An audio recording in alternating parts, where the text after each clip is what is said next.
Well, welcome everybody. Happy Saturday.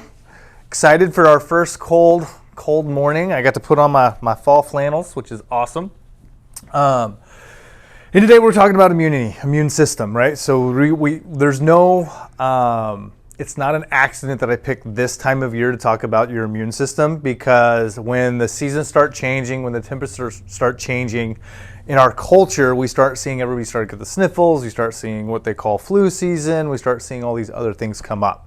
So today we're going to hammer out how the body works, and then we're also going to be giving you basically the blocking and tackling of how do we make sure that your nervous system and your immune system is firing at its absolute best to give you the best chance to go through life without sickness or disease. Okay, so has anybody ever done any of their own research on the immune system? Like, have you guys ever Googled or YouTubed or done anything a little bit? Okay, so there's two parts to your immune system. There's what we call the adaptive part, and then there's the innate part. So the innate part of your immune system is what you were born with. It's what's passed on from your mom to you, usually when you're in utero or through your umbilical cord. It comes from you sharing blood with your mom. That one is really the basic parts of the immune system. So that's your red blood cells, your white blood cells, they're called neutrophils, and macrophages. These are all the things that basically go after things that they know is bad for you. Now, the adaptive immune system, this is the artificial intelligence that's built into how do we identify threats, how do we get smart to go after something that we know is bad and leave alone something that's not bad. So that's where the adaptive part of your immune system comes in. And that's one that you don't, you have it when you're born, but because it's really, really sluggish till you're about 2 years old. And there's a big reason for this. And so one of the things that we know, and one of the things we always lean on, is God is really smart. He knows what he's doing when he puts you together and he has human beings born and growing and developing and working on everything. And your adaptive immune system really doesn't fire until around 2 years old, because it's the part that gets exposed to different bacteria, different viruses, different threats. It's literally cataloging and taking inventory of what is good and what is bad. So it doesn't really start taking action yet until it knows what to do. It's kind of amazing when you think about it, because you take a 2-year-old, you throw them you throw them out in the dirt or out in the mud. They get exposed to a whole bunch of stuff, and then they get to go. Your body gets to figure out, is that good for me? Is it bad for me? Is it good for me? Is it bad for me? So it goes through and it figures out all these things. This is why I always encourage dirty kids. I was the grubby kid growing up. And so dirty kids get exposed to a lot of things, so their immune system now has a bigger catalog to build and to be more intelligent when it comes to, do they fight or do they not? Does that make sense? So it's one of those things you get. The more experience your immune system has, the better chance it has of going back in the other in the right direction or fighting off an illness or an issue. The other part that's really interesting with this is from the vaccine side of things. If we know that the principle behind a vaccine is to trick your immune system into building immunity for certain things, but your immune system isn't really necessarily designed to build parts of its immune system for that yet, then we really should avoid, especially in the first couple of years, of trying to engage your nervous system, your immune system. So that's a big one that I've always never been a huge fan of. And typically the number right now in the first 5 years of life, the standard medical model has about 65 different vaccines in the first 5 years, which is insane when we think about what our immune system's trying to handle. So we want to try to avoid that if you can. All right. Now, the natural immune response. So what actually happens? So this is where I want to give you guys a little background of how amazing the immune system is. It is one of right behind the brain and the nervous system, it is the most complicated system that we know of. In our world, from modern science, the abilities of your immune system are it's incredible what it has the ability to go do. So we're going to talk about what happens when you cut your finger or when you come in contact with a virus or bacteria. And so instead of me trying to talk it out, and I didn't have a big enough whiteboard to say, hey, here's what, and draw all this stuff, I'm going to let a video do a little bit of the teaching. It's kind of funny. It's like, this is the simple version. when you go and watch it. Did anybody feel like that was simple? I mean, no, right? There was a lot of big words. There was a lot of pieces to it. So, like they're just fighting. That's all. Which at its basic form, that's exactly what's happening, right? This guy helps this guy, and they fight. Yes, and so you literally have a coordinated army inside of you to fight off the things that are going to come after you, right? So, why I love showing this is I could have taken 5 hours and tried to explain that, and it probably wouldn't have been as effective. So just to understand that your immune system is incredibly complex, but it's amazingly effective when everything works like it's supposed to, and that we come in contact with stuff every second of every day. Germs and bacteria are everywhere.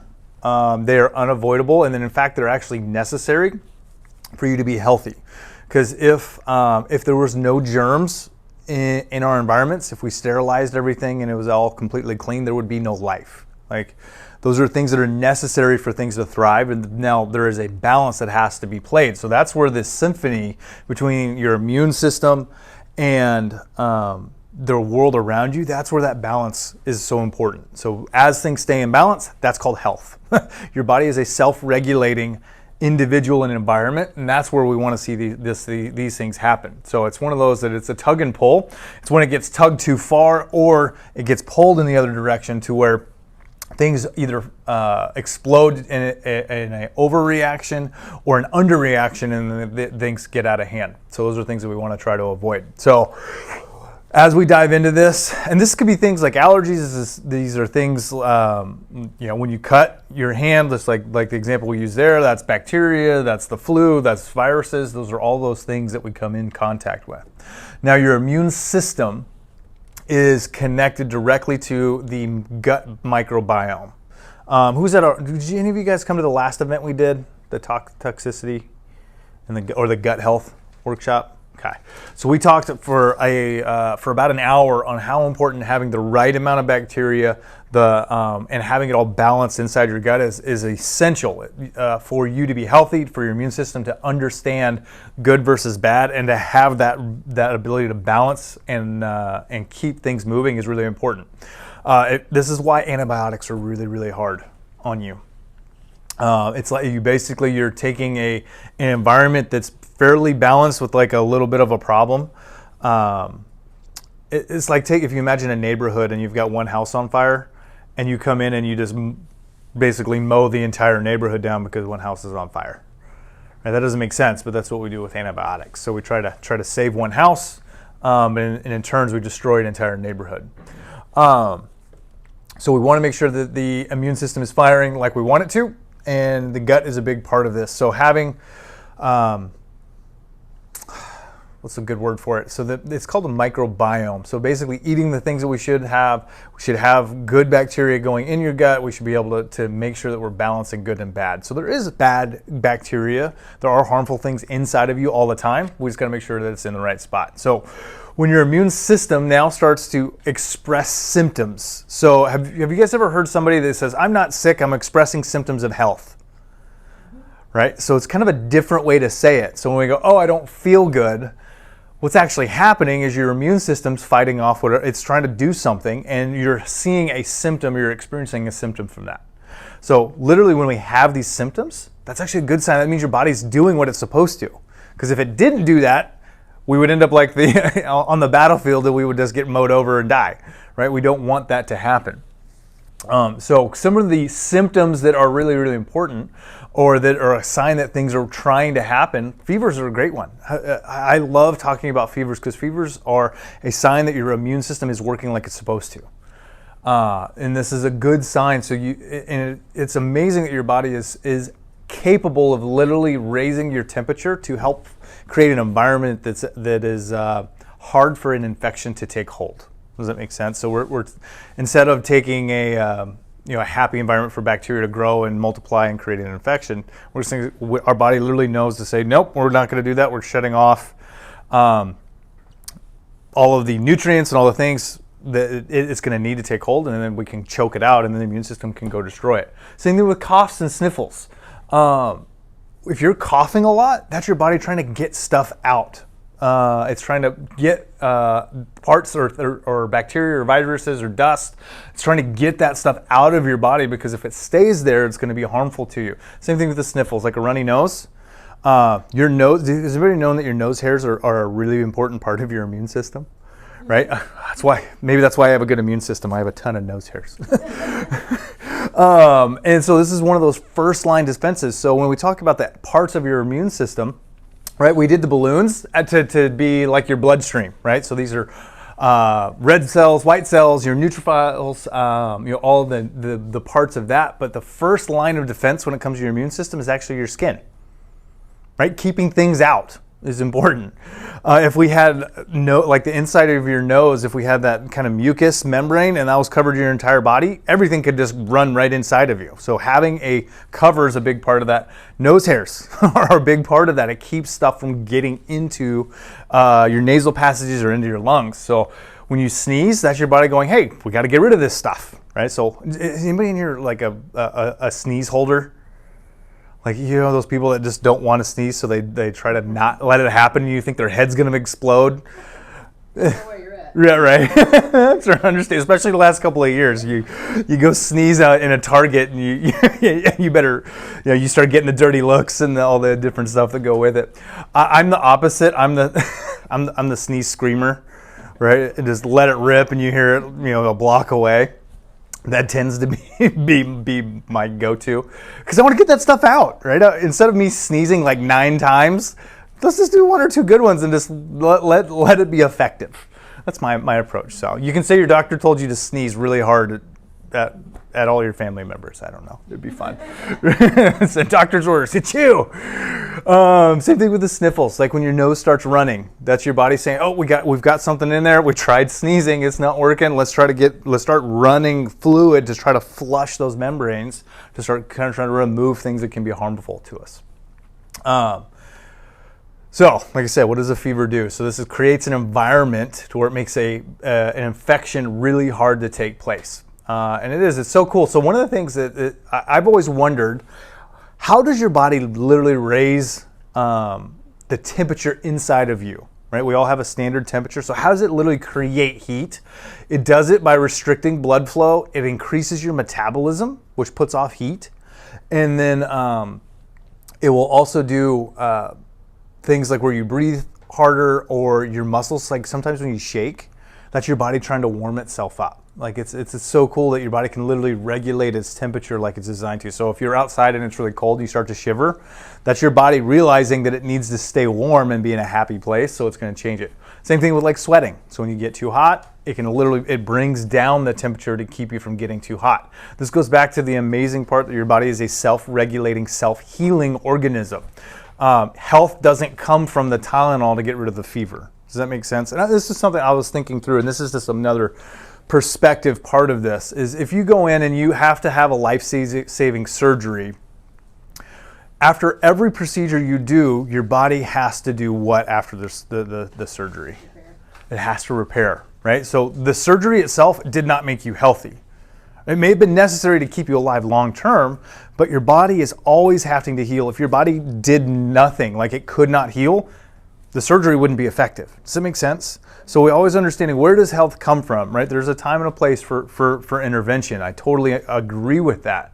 But we always have to respect the body's ability to heal after those interventions, which is a big part of that too. And your body can heal from other things before the interventions too, right? So sometimes an intervention may not have been the thing that got you healthy in the first place. Is that tracking with me? Like I said, the classic example is Tylenol or acetaminophen, right? So your fever goes up, your body's immune system's firing. We've got all of the war going on inside of you, and so that's all happening. It's working like it's supposed to. We take Tylenol so we can feel better, but then and you start to get better over time, which is natural. But it wasn't the Tylenol that made you get better. Does that make sense? It was your body doing what it's designed to do to get better.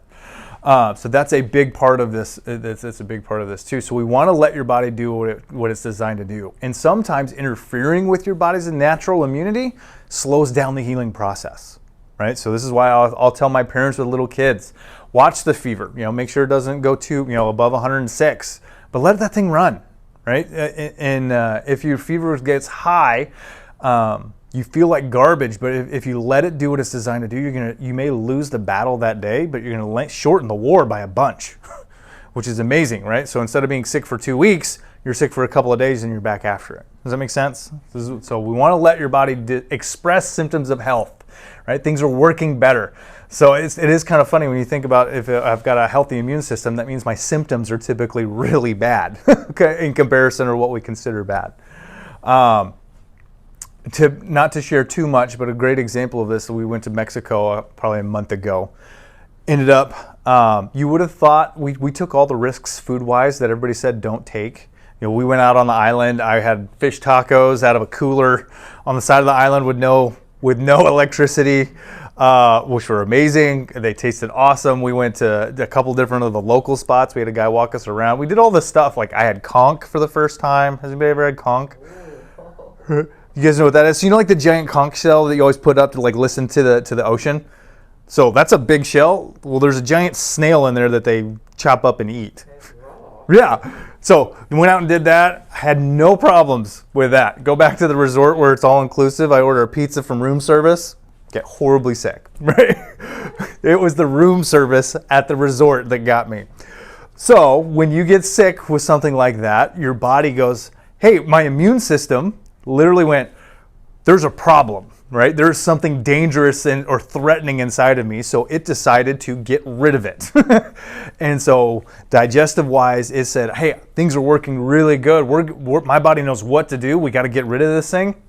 So it starts flushing, right? It's on, get rid of it, get rid of it. The more water I could drink, the faster it would flush. So do you think I felt good when my body was doing that?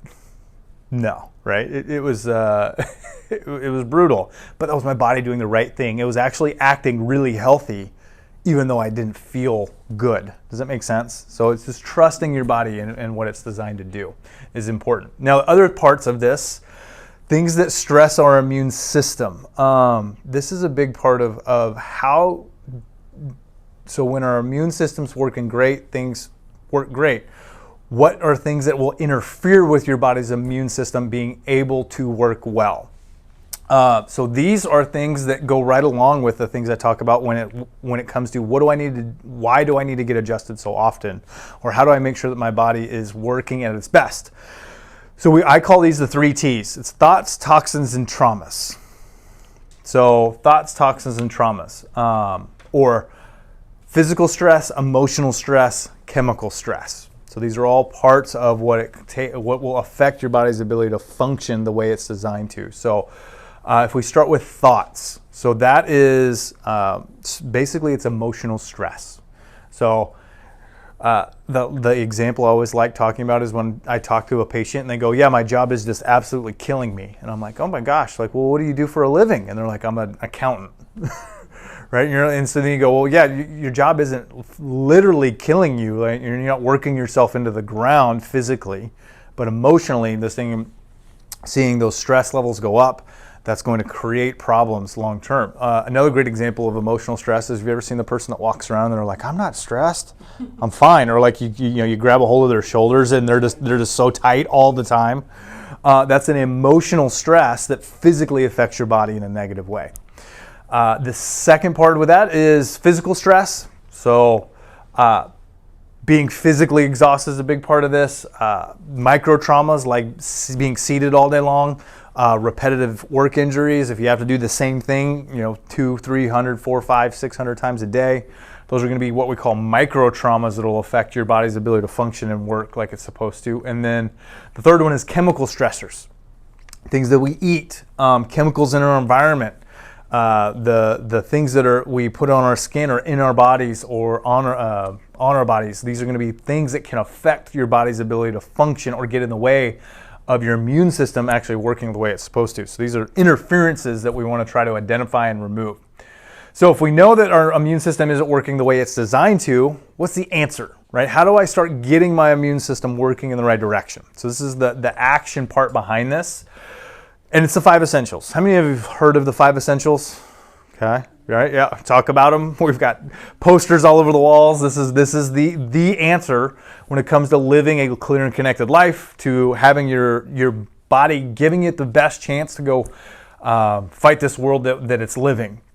So what are those 5? Chiropractic is a foundational part of it: nutrition, mindset, oxygen, and exercise, and minimizing toxins. So this is how we promote a healthy immune system.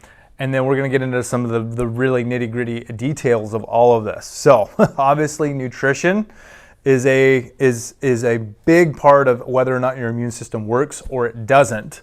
Mainly the biggest one in our culture that we see is the amount of sugar that we consume. It affects our immune system. Has anybody ever heard that sugar is an anti-nutrient?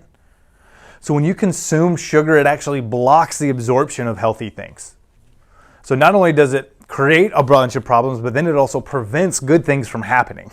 So it kind of gets us coming and going. And obviously we consume way too much sugar in our culture. Also, this is really inflammatory too. So, and I don't know if you guys have ever had like the sniffles or a sinus issue where like your face is really swollen and there's a lot of heat, and you go and you eat something really sugary or has like cake or something that falls into this category, and it makes it worse. Have you guys ever noticed that? I notice as I get older, there are some things that I have cut out of my life, and when I go back to them, my sinuses will start to swell and like my joints hurt, and there's things that you go, okay, what is going on? And this is your body's immune system is literally being affected from the amount of sugar that we put into it. So we want to start cutting the sugar out, especially refined sugars, artificial sugars, or sugar substitutes. So those are your aspartames, your pink packet, blue packet, yellow packets. Those are all this garbage. Without getting into the details, they're horrible for you. They attack your nervous system, they create inflammation, they actually make you more diabetic if you already are. So those are things that we want to try to cut out of your lifestyle. And also when you don't feel great or you're expressing symptoms of health, avoiding sugar is a big part of this so you can get better faster, right? We want to shorten the war and make sure that we're giving ourselves the best chance we can to win the battles. So has anybody ever, so I always talk about the advanced plan is the best way to eat. Has anybody ever followed the advanced plan that we talk about? Mm-hmm. So this is amazing. This is the healing plan. This is literally the best way you can eat on the planet.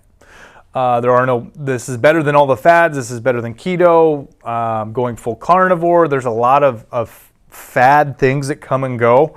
The advanced plan over the last 15 years, I've been kind of watching all of this stuff. It continues to reign true as the best way to eat out there. There's a lot of similarities to some of the things that are out there, but bar none, this continues to prove that the advanced plan and the hormone-based approach is the most effective long-term. It's the most sustainable, and it is the healthiest way to do it. And what I mean by that is the advanced plan is high fat, low carbohydrate, meaning we're cutting out all of your added sugars and your sugary fruits, and then removing all grains, and basically removing all grains is a big part of that. So that's kind of the blocking and tackling of what we want to do. Now we have an ebook for you guys. So when we be able to, all you got to do is, and this will be at the end as well, but all you have to do is you have to text advance plan. Leave the D out. Advance plan. Okay. So no D, right? Advance plan to the office. So no space, all one word, correct? Yeah. And what will happen is you'll get a book that'll come back to you, and it basically walks you through all parts of those. Like, what kind of oils should I be consuming? What kind of meat should I be eating? What are the vegetables and the things I really want to focus on? This is going to give you like here's what we do to make sure that we're at a healthy weight, that we reduce inflammation, and we give your body what it needs so it can function and fight off infections, viruses, the seasons, allergies, all of those things we start seeing get better when you follow the advanced plan. And we've had patients that the advanced plan has got them off of medications, right? We've seen blood pressure turn around, cholesterol numbers change dramatically. We've seen organs start to heal, like thyroid and gut and all these different things when we start walking through the advanced plan. Elderberry, fantastic natural way that's just going to help boost your immune system. This has become really popular in the last probably 3 to 5 years, but it's been around for thousands. You look at there's a lot of old cultures that will use elderberry as a natural remedy for a lot of different things. So adding this in when you are expressing symptoms is a great way to start kind of moving you in the right direction when you need extra help. Also, garlic. Anybody love garlic? So I had my grandpa, my dad's dad. He lived on Whidbey Island up in Washington State. So it was the largest island in the Puget Sound. He was the first organic farm on the island before organic was even a thing. So back in like 1995, he was a certified organic farm. And so we would go over, and what he was known for was his garlic. So he would go down to the farmer's market, and they sold corn and all the other different stuff, but everybody would go for his garlic. And he always had, it was the Russian red, and he had I wish I probably should have brought the gauge. He had this thing, and basically what it was is everybody would be like, well, how much for the garlic? And he had a garlic gauge.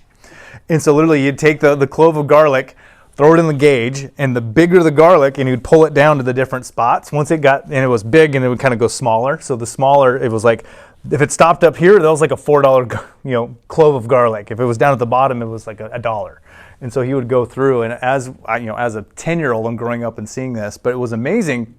His organic garlic was good enough that he could use it for currency on the island. So like he would trade, hey, would you go mow my yard for some garlic? Or I would remember we would always go clamming at this some people's shoreline. It was private property, and we would always go, and he would always drop off a bundle of garlic as payment so we could go dig clams. And so it was just cool to see how it was. And it was one of those things that forgive me for being nostalgic, but he passed away when I was in college, but he always smelled like garlic. So I would always come up and give him a hug, and there was always one of those things he always smelled, because he would eat garlic every day, right? It was that good, and so we always loved it. Now, one of the things that I recently have figured out is if we were trying to add garlic to your diet, raw is always the best. So does anybody know the chemical inside garlic that's really, really good for immune system? It's called, was it? Allicin, yes. And so that's what it is. Now, what we figured out is if you do like garlic powder, there's no allicin in it. Right, it doesn't absorb, it doesn't have any benefits, or garlic salt, right? So the best way to get allicin is fresh off the clove right after you crush it or you cut it up. That's what releases the allicin, so you can eat that, and that's where you get the most benefits. There are some supplements, like we have a garlic and a supplement that is supposed to be better, but raw, in my opinion, is always the best. Plus, when you're cooking with it, it tastes better anyway, getting it fresh. And if you're bold enough to just chew on one a day, more power to you. Because I think that's Did you ever get any from your grandpa and keep it and plant it? I didn't, only because the timing wasn't good for You don't that. have access to his farm anymore? No, yeah. Once they had passed away, they had sold it, and their grandma's health wasn't good enough, so they moved to a house. They sold the Red Door Farm. If you're looking for an amazing legacy, there's this. It's a famous farm. I think it's famous. But if you Google the Red Door Farm, Whidbey Island, Washington, it pops up immediately. And it was one of those cool parts. There's a 20-acre farm with a farmhouse up on the hill, and they had these different things. But when they first moved there, people couldn't find them because they were just kind of on this random side road, And they're like, well, we don't know where to go. So he found a red door, painted it, and stuck it down on a post, and then became the Red Door Farm. And so it's been used on album covers. It's the people around to that area, that's where they go take prom photos, is at the Red Door for some reason. And there's two amazing ladies that bought the property, and they built a house on the back of it, and they have taken ownership, and they've been great stewards of the property. But if you're looking for something kind of neat that's related to me, that's what you look for. So garlic is amazing. Citrus fruits. Does anybody guess what vitamin is in all your citrus fruit? C, absolutely. Now, when it comes to vitamins, the other part, remember how we talked about we want to cut the sugar.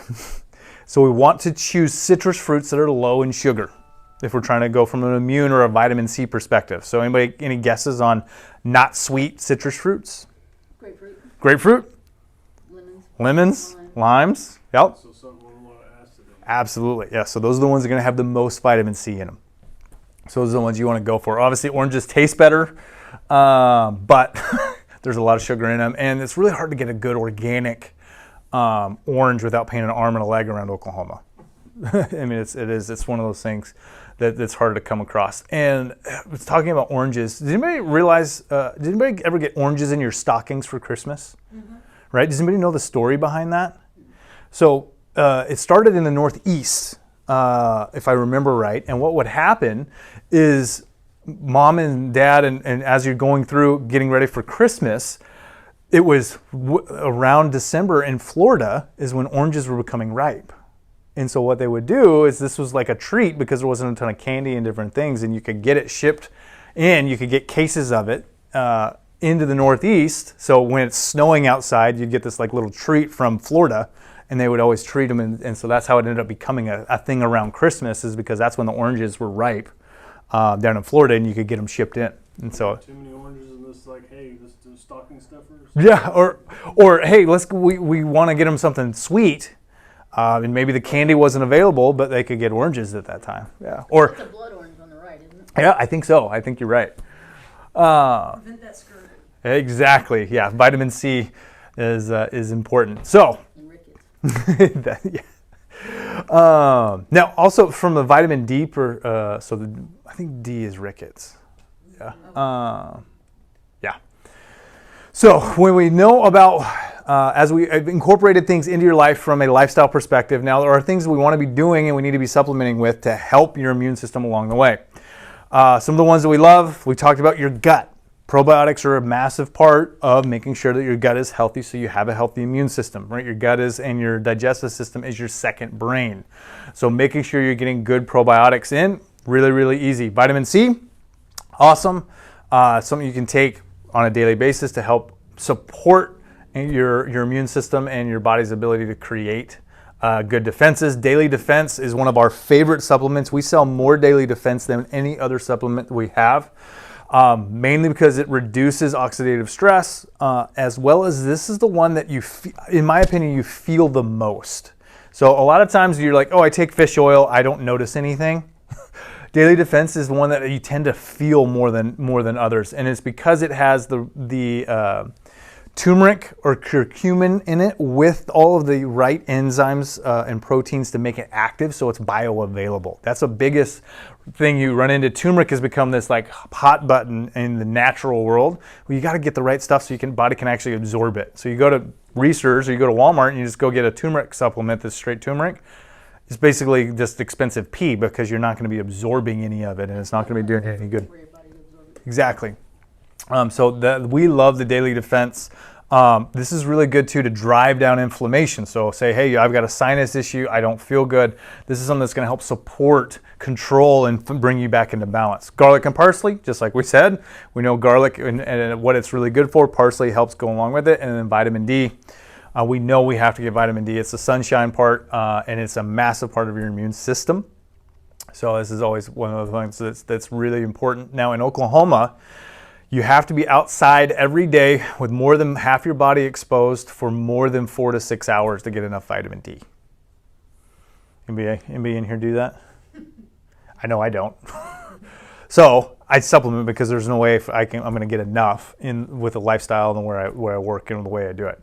Now, summertime, sure, right? There's lots of hours outside. It's a little bit easier, but coming into wintertime, we start to see the vitamin D levels drop in patients and people because there's less sunlight, we're inside more, it's cold, right? And we start seeing that we're not getting into the environments where you would produce it in your own body. Vitamin C.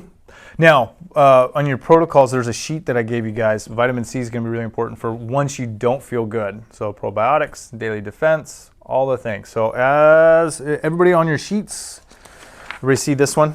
Looks like this. It's got the immune system perspective. So this will be down in the details on the video for online. But what this does is walks through the 5 essentials.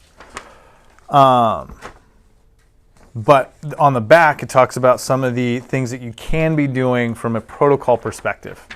So it talks about vitamin C is a big one on here. Now, when you don't feel good, and I'm not seeing it pop up I thought I've added it in here, but one of the biggest things you can do with vitamin C is you can take up to 1,000 milligrams per hour until you get a little bit of GI distress or you get the runs. So you'd be amazed when you've got a high fever, your body's fighting something off, your body's going to be burning through that vitamin C very, very quickly, right? That's kind of the heavy lifting that your immune system runs on.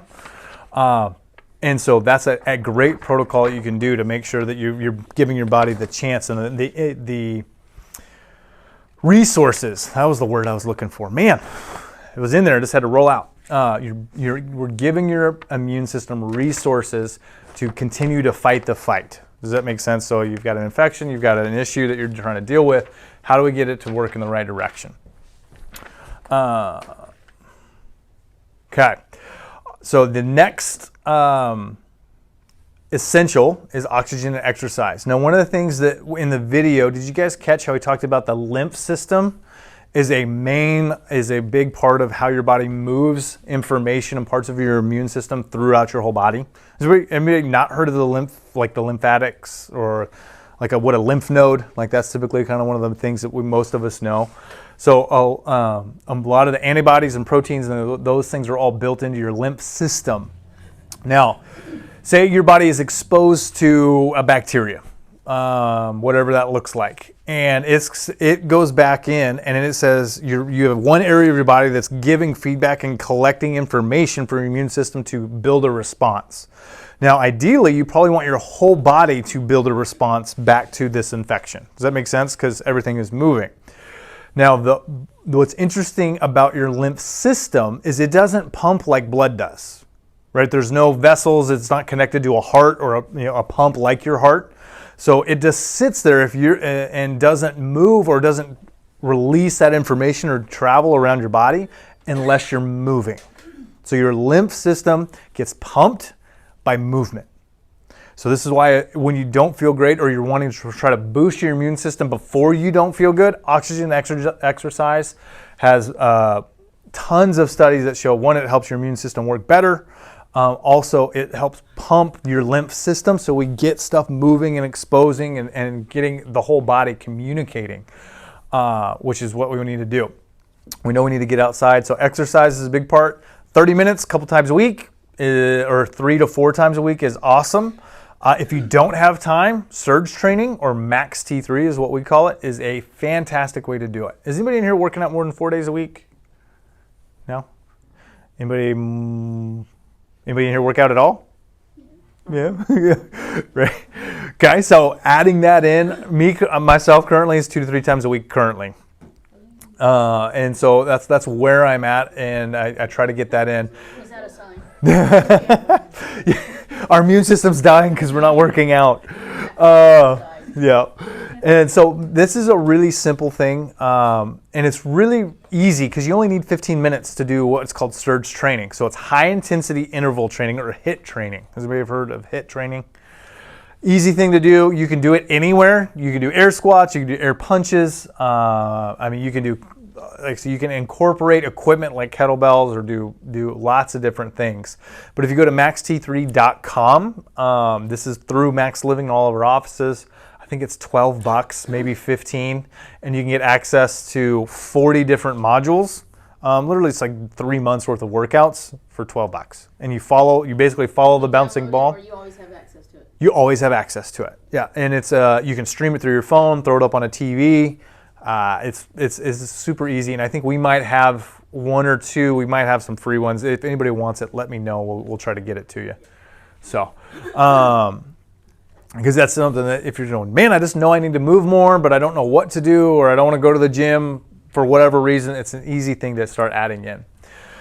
Now, this is a big one. So we talked about emotional stress negatively affecting our immune system. So we have to understand and start, how do we view our immune system? How do we walk through life with hope and not fear, and make sure and be able to trust what our body's capable of doing? Because one of the things that we know is from the narrative that's been told for the last 2 years is how do we make an environment suited to a weakened individual, right? That's why the masks came out. This is why we said stay home. You got to create an environment that's going to protect somebody that's weakened. when I wish we could have started with the conversation of saying, well, how do we take a weakened individual and make them strong so they can go into any environment? Right? It's a different way to think about it. Stress is a big part of this. So a lot of times does anybody know somebody that is worried all the time, and or the person that goes, oh, I think I'm getting sick, and then you see them like a day later and they're sick, right? And they literally talk themselves into it, and their body manifested that. That's a huge mindset part of that compared to the other guy that goes, I'm fine, don't worry about it. How often do those guys get sick? Right. Much less, right? Then maybe not never, but much less do they have to go through and have those challenges with what we have going on. Agreed. Yeah. Don't worry. Yeah, and that's perfect. I love that. And so that's a big part of how do we understand the ones that if we are continuing to have issues or we're continuing to have immune system problems, or we feel like we're sick more than we don't feel good, our mindset can be a big part of that. Has anybody ever read the book Crash the Chatterbox? So this is a book, Stephen Furtick, the guy that does Elevation Church, out on the East Coast. He's a massive church out there. He wrote a book called Crash the Chatterbox. And what's interesting is basically what he talks about is the voices in your head. So we all have two voices in our head. Right, yeah. And what he talked about is you have about 60,000 thoughts per day. And what's interesting is day to day, you don't have, like tomorrow, you're not going to have 60,000 new thoughts. You literally have out of those 60,000, tomorrow, 90% of those thoughts are going to be the same. So there's only about 10% that change day to day. Now, what's interesting is when they started looking at the 60,000 thoughts, about 75% of them are negative. So if we're listening 75% of the time to our own brain telling us negative things, what do you think tends to manifest and starts becoming part of our reality? Negative things, right? So being able to turn that around, speak big things, like you just said, saying it out of your mouth has massive implications. Whether it be an affirmation, something biblical, scripture, those affect not just ourselves, but it affects the people around us. It goes into the fourth dimension. So things are working on a bigger scale when you do those things. Now, stress specifically from a physiologic perspective. So how does our body respond to stress when it comes to our immune system is important to understand too. So has anybody ever heard of cortisol? It's a hormone, right? It's a big part of what we call your sympathetic nervous system or your fight or flight response. And so your body has kind of two modes that it's either in. It's either in fight or flight, like I've got to go kill or be killed. And then it has the rest and digest side. So that's there's no threats. Now I can focus on relaxing, recharging, eating, procreating, and making sure that everything is going like it's supposed to. And kind of hang out in a good spot. Both are amazing systems. But in our culture, your body is designed to bounce in and out of the stress state. We're actually supposed to be in the rest and digest part much more frequently than the stress part. But guess which one that we tend to live in probably about 90% of the time? The stressed out part, right? Now, interesting, what happens is when you're in the stressed out part or the fight or flight, your brain basically says, hey, I'm under a threat. And so what your body does is it now takes all the blood in your body, it pushes it out into your legs, into your big muscles. So if you're under a threat, now you can fight, right? You've got all the energy to your muscles, so you can either flee, run away, go hide, or you can go stand. What it does on the opposite side of that is now you have no blood in your digestive system, right? When you're going, I'm fighting, the last thing your body is trying to do is going, I need to digest that steak I ate, yesterday, right? It says this is not a priority right now. We're putting all of our resources into this survival mode. Also, blood pressure goes up, right? So we start seeing that it's going to be pumping and moving things. Respiration starts going up, getting higher. Your ability to focus, you kind of lose periphery, right? You start to go tunnel vision, and you kind of go this direction. And now basically you're trying to go fight everything in your environment all of the time. Other part, when you're trying to fight off a lion or go catch something to eat, the last thing you're thinking about is your immune system. Right? Your immune system gets shut down. That's part of the rest and digest side. So now we're suppressing your body's ability to fight off the little tiny invaders, because now we're trying to this again. It's a battle of resources. So we start understanding like, hey, if I'm running around stressed out all the time, I eat a lot of, or the 5 essentials are kind of, we're doing the bad side of the 5 essentials. It starts to make sense that there's a better opportunity for things to come in and be a problem. Does that make sense? And so we want to start living out our life in that rest and digest as much as we can. So how do we do that? It goes back to the 5 essentials for sure, but that also gives your body's ability to be in a state to fight things off from an immune perspective. Like I said, and that's where you see, I don't know if you guys have run into anybody that's going all the time, or the person that tries to work 4 jobs. You can't do that forever, right? There's seasons, there's times for it, but when you do that, you start seeing like, hey, I've been so stressed out for so long, I'm starting to get sick more often. I'm starting to see that I don't sleep well. You start seeing these shifts with the environment and the state of your body. So it's a state that literally is stuck in a bad spot. So we want to try to moving that in the right direction. Great way to do that is, again, folks figuring out self-talk, focusing on things that are positive. Affirmations, Bible is a big one. And then starting to, what the research shows is people that have faith in something that's greater than themselves exist at a level that is significantly lower from a stress perspective. Maybe not zero, but a stress lower than people that don't. I see patients that on all sides of the fence, from on topics of religion to not religion to all the things, the ones that typically have some type of faith in something bigger, they heal better, they have less stress. You don't see the person that goes, man, Jesus is awesome. I'm just like, feel so good, and I know things are going to work out. And your body doesn't. That's an incongruency when you go, yeah, no, things are going to be okay. I have a great family, and things could be a lot worse. And you like your body doesn't do this when you say those things. Does that make sense? So instead of, it automatically starts bringing us into that rest and digest state when we start focusing on those types of things. So gratitude is a massive part of this. So toxins.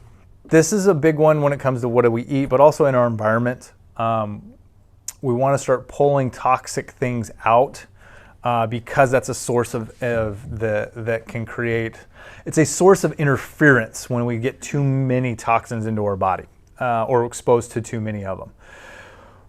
For our ladies, this is personal care products. This is probably the biggest one we come in contact with. So things like aluminum, your standard cosmetics, those are all loaded with a ton of different problems, from parabens to lead to heavy metals. There's a lot of those things that will build up over time and create problems. My wife has a story. She had a friend in college who basically woke up one day, couldn't move her arms, couldn't move her legs, and she was like, I have no idea, like, what is going on? Like, screaming, someone come get her. They get her to the emergency room. They go, we don't know what's wrong with you. They go, this looks like MS, like multiple sclerosis. This is all the signs neurologically. We're seeing that your nervous system is a massive issue here. So they go in and they're treating and trying to figure out how do we get her back to what's going on. And then she had a friend. She was basically in the bed, and she's her friends would come and visit her, and hey, can I get you anything? How's the food here? Kind of one of those conversations. She goes, man, I love the diet Lipton green tea. And she's like, that was her diet Dr. Pepper, right? So that was the thing that she drank a ton of. And long story short, what she figured out was that the aspartame, or the artificial sweeteners in the diet green tea, was mimicking MS for her. It literally had shut down. She had drank enough of it. She became toxic enough on green tea that it literally it affected her nervous system to where she couldn't get out of bed. So they figured that out. They said no more green tea for you, and give it enough time, her body basically just went back to normal. And so it was able. So we were to identify a toxin, pull it out of her life, and say, okay, let's start moving in the right direction. Food is a big one. When it comes to chemicals, Monsanto, all our foods are a problem. The easy blocking and tackling here is go organic if you can, but there is a list called the Clean 15 and the dirty dozen. So this is a list of stuff you should buy organic and things you shouldn't. Don't ever buy an organic avocado. Reason being is all the pesticides and all the junk on them is on the outside. You don't eat that side. So you don't have to spend the extra $2 for an avocado when you can get the 25-cent one when it's going to be exactly the same nutritionally inside. I'm all about I love guac. I don't like spending $8 for guac. I like spending $2. I'm just like you guys. And so that's going to be an easy, great resource to start moving things in the right direction. Hand washing, super easy. I wish I could have found the meme when the whole COVID thing came out. And I can't remember. It was a question. It was like, why are we, shutting down all of America to fight off and prevent something that goes away with washing your hands? Yeah. Right? When all you had to do is everybody just had to wash their hands, and we would have been fine.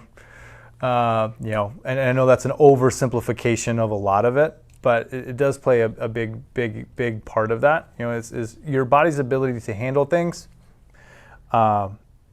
is a big part of this. It's a lot of little things, I get that, but this is a big part of it. So washing your hands can reduce respiratory illness and diarrheal illness by 20 and 30%, right? So take 10 people that got the flu. If they just wash their hands, 3 of them wouldn't have gotten it. About 25% of them wouldn't have gotten it. So soap and water, and then wash your hands for 20 seconds. Now, what's interesting with this is when you start cleaning your house, one of the things you don't want to do is use products that say that they sanitize. So this goes back to the whole germ theory part, that you should have germs around your house. We want to clean, we want to move bad stuff out, but we don't want to kill everything, right? We don't want to nuke your entire home and your environment too, because that creates opportunities for bad stuff to start taking hold too. So say you take like a doorknob and you completely, which has a lot of gunk on it, I get that, right? But you completely sanitize it, you wipe it off, and then you just leave it there. It's more likely that you're going to get a bad bacteria to go crazy on it than you would be a good one. Does that make sense? So it's one of those things that being a little grimy, it's okay. I'm not saying be dirty. I'm not saying there's a happy medium in there, but a little bit of dirt doesn't hurt.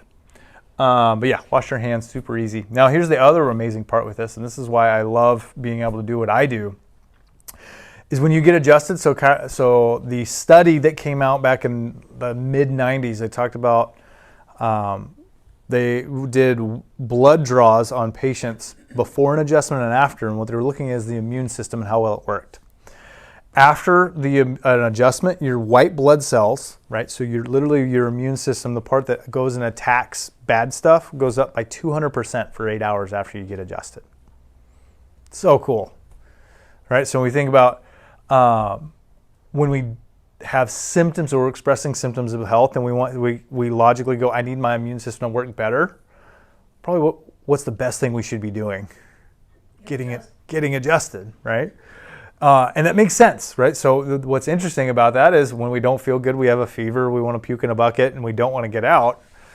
So what do? We call the office and we reschedule, when really, find a friend, drag them in. I don't care if you're puking in a bucket. We'll get you adjusted, turn your power back on, balance your immune system, help it fight, and then we send you home, right?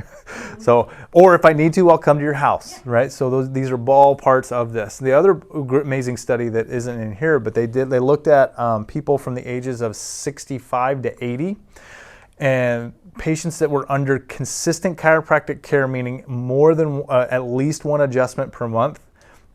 Their healthcare costs were 80% lower than people that did not get adjusted. That's massive. I mean, 80% is a significant number. This isn't like 10%, right? It was a massive, massive difference because their immune system has the ability to fire. Their nervous system is working like it's supposed to. Has anybody ever? So here's a little homework if you want. Look up how many people died from the flu like 5 years ago. So majority of our people that are 65 and older, they don't die from heart. I mean, there's a lot of the heart disease and heart attack, strokes, those kind of things that create people to die. But it's called iatrogenic disease or death. So it's death by medicine. So majority of the time, it's a secondary infection that gets some of our older population. So have you ever had anybody or knew anybody that went in for, they had a sinus infection, they caught a staph infection and died in the hospital, right? Or they had a minor procedure and they had some type of thing happen, right? So those are the things that don't happen, or those are the things that tend to not take you out when you get adjusted regularly. Does that make sense? Which is awesome.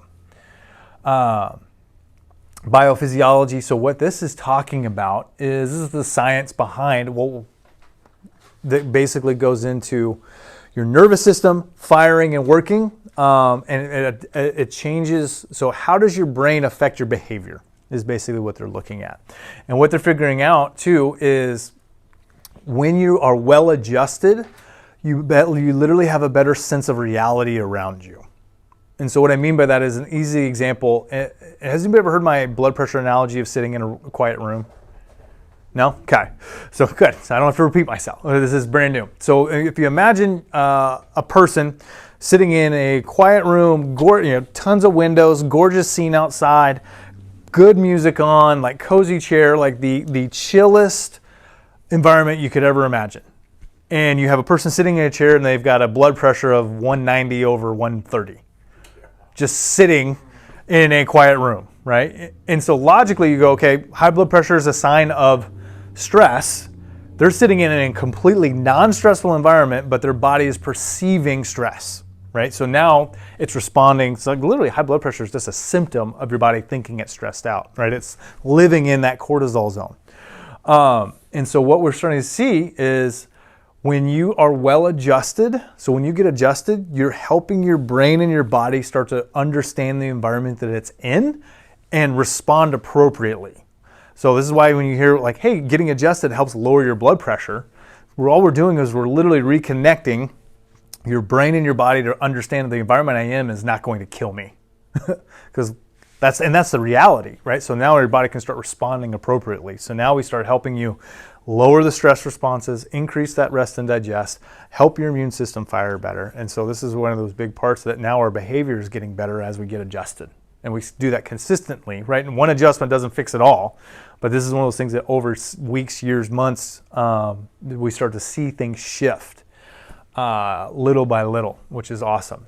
So now the other side of this is how quickly does this happen? Is dependent sometimes on how much interference is going into that body too, right? So how stressed out are we? What are the responsibilities we have to do? Are we able to do the 5 essentials like we want? If we're living on Whataburger and we're drinking Diet Cokes every day, this doesn't take effect very well. Does that make sense? So, but if we're doing everything else, we're getting it adjusted, we're allowing your body to reconnect and refunction like we want it to. So I don't necessarily need to go through this with you guys. We always like to talk about signs that you need to be adjusted, or someone that may be in your circle is fighting that we didn't realize is a chiropractic issue. Coming into this time of year, allergies, asthma is a massive one. Sleep problems, attention focus, constipation, frequent colds, right? So it's starting to understand why now chiropractic is not just neck pain, back pain, headaches. So literally now this is how we get healthy, stay healthy, and move in the right direction from a wellness perspective for the rest of your life. So when we go, hey, this is working on your immune system, this is making you more connected to your environment so you're healthy and functioning well, how long should you want to do that? Forever, right? So how long should you be adjusted for? Forever, right? This is one of those things. This is a lifetime approach that is going to serve you for years and decades to come. So this is why I love my story. I've been adjusted my entire life. Started when I was 3 years old, played 4 sports in high school, was a college athlete, have never been put on a medication legitimately in my entire life. I've had injuries and things over the years, but nothing that I can literally say I've never been in a position where I needed to rely on the medical system instead of my body. Does that make sense? So I tend to come from a place where your body, and I've always been that it's okay, just rub some dirt on it, I'll be fine, right? I was the kid that never really talked myself into being sick. I was always the kid that it'll be fine, and went that right direction. And that has manifested in my life too, which is amazing. So, I don't think I I've been in practice here for 6.5 years. I was in an Indian hospital for at least that. I think I missed one day in those that many years, and it was because I got sun poisoning because I was on the beach and my legs were so sunburnt that I couldn't walk. That was the only reason why I missed. I have never missed a day from digestive problems or feeling bad or headaches or migraines or hungover. Right, that's never been a thing. So that comes into the way we approach these things, and understanding that this is how we want to be healthy and live the best version of our life. Chiropractic and the 5 essentials are at the core of it. Like, I know it sounds cliche, but the more and more we go into this, the 5 essentials are the answer. Just to put it plainly. And there are other offices that do this, which is amazing. If you've got a friend in South Carolina, let's get them plugged into an office, right? This is not a monopoly on this information. We just got to find people and plug them into what we know is truth, right? Principles are principles, and they prove to be more right as time goes on, right? That's the nice part about theories and ideas and hypotheses. We try to figure these out. Once things become a principle, they continue to prove themselves, and they become more and more right the more we challenge it. Does that make sense? So when it comes to anything, when it comes to health, when it comes to our immune system, the 5 essentials are principles of health that only continue to prove what we want. So, action steps going forward. Max Living put together a 30-day detox or a lifestyle detox texting campaign. So literally, if you text the office challenge, you're going to get a text every day or an email that basically has little tips and tricks and different things to start working the 5 essentials into your day on a daily basis. And it's even down to, hey, look at your deodorant. Does your deodorant have aluminum in it? Okay, great. Well, here's an option that you should replace that with. So it's very blocking and tackling. It's not just, hey, you should go run 5 miles today, right? It's not that kind of information. It's going to be something that you can actually use. Advanced plan. So this is the blocking and tackling on the food part, and then align. So this text is going to give you the book. I'm trying to remember. It's the Nutrition 101 book. So the advanced plan is more recipes. Align is going to be the blocking and the big ideas behind all of that. Okay. Any questions about anything? I know I've done a lot of talking. That's why you guys came, right? Listen to me talk. Now, next up, a couple other opportunities. Max Giving. Today I love being able to share with you guys and go through the 5 essentials and work this up. We are coming into the most stressful part of the year. There are more heart attacks and strokes in the next 2 to 3 months than there are the rest of the year. People put on more weight in the next 2 months than they do the other 10 months out of the year. Right? So what we're going to be doing is a Max Giving workshop. It's going to be on a Thursday night the week before Thanksgiving. So we're doing it before you travel, before the family shows up. We're going to be going through, and basically this is going to be you and me strategizing on how do we get through the holidays without it just completely running us over. Does that sound like something you guys would benefit from? And so I'm really excited about this. I love food. I've always been a good eater. And so this is going to be fun. We'll also have like healthy Thanksgiving recipes, some awesome ways to have healthy desserts. Like you can literally have your cake and eat it too, and it tastes amazing. And this is what was really cool is when my family started incorporating some of these things, we would have Thanksgiving dinner, and then there'd be like 10 or 12 of us out on a walk or playing in the backyard or going out and just enjoying each other instead of like hitting the turkey, hitting the pie, and then hitting the couch to take a nap, right? So this is one of those things where seeing that start to shift has been really, really fun. Other thing we can do is hopefully all of you guys have liked us and connected with us on Facebook and Instagram. So we do have those things going out. It's been a goal to start creating some better content for you guys so we can have that coming through, so you'll have access to that as well. The other part is I love being able to connect and teach principles of health and healing to anybody that'll listen. So if you guys have a group, if you want me to come to your work, if you want me to do any of this, come talk to a church group, I will go talk to anybody. So if you guys have somebody that you want me to say, hey, you got to come talk to these people. They need to hear about nutrition. I'll go do that. Let's get together. Let's coordinate this, because then we get an opportunity to go impact other people and go help them so they can start removing interference too. Sound like a plan? All right, guys. That's all I have. I Oh, have a question though, yes. concerning T cells. Yeah. Why do half the T cells in the manufacturing process, why do half of them die? Say that one more time. It's talking about in the manufacture of the T cells. Yeah. Not all of them make it. Correct. And then as they come out, then they're divided up into what they're going to become. Yes. I want to say, forgive me if I don't explain this well. I want to say through the manufacturing process, they actually they get vetted a little bit. So they say, okay. So you're infected, get out. Yeah, they said, okay, did you, yeah, we're programming you for this. We're putting this marker on you, this protein. Did it work? Yes, no, yes, good. You go through, no, try again. We're going to mash you up and stick you back through the machine. Does that make sense? Yeah. Okay. So whenever they do a T cell infusion, how do you know what you're getting? What kind of T cells are you getting? That's a great question. I really don't know. Yeah. That's a question. Yeah. Research that. I know. I need to look that up for sure. So, now I got to go do some research too. So also, you guys had one of these. There's 3 different approaches when it comes to supplementation around your immune system as well. So I put together, there's 3 different bundles. If you guys so choose to start adding these things to your life, the immune boost one is, hey, it's coming in. Every year I get a sinus infection in September. I just know it. Allergies are always bad. The immune boost is a great way to try to hedge it off and be preventative. I've been exposed. I know I was around people, and there's a good chance I may start expressing symptoms of health. That is a great bundle, and this has a little bit more into it, things like zinc.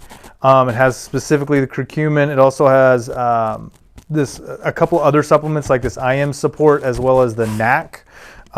These are great supplements that just help give you, again, it's all about giving your immune system resources so that it can go fight the fight. Or, hey, I got COVID and it's been 3 months and I still don't smell anything and everything I eat tastes like rotten milk. Like, I've got a buddy like that. That's where the recovery part comes in, right? So, hey, things still aren't getting better. Stuff is lingering and my body just hasn't fully recovered.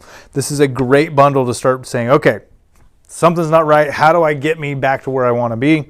That's the recovery bundle that goes into that. So that's kind of the biggest one out of all of them. What I'm going to do today is, if you guys don't have to do a full bundle, but this is kind of a list of everything that I just talked about. And you also have this sheet. You can go through and cherry pick anything specifically you want, or you can do the bundles. The prices are on there. If you do more than 3 products, we're going to do 20% off all of those products. Everything else is 15%. So I want to reward you guys for being here. If there's anything you want to add into your daily regimen to head things off and make sure that your immune system has all the resources it needs, this is a great way to do it. If we don't have it here, we'll get it ordered and we can have it shipped directly to you too. Okay. All right. Any other questions? Sweet, guys. Awesome. We're ready to go.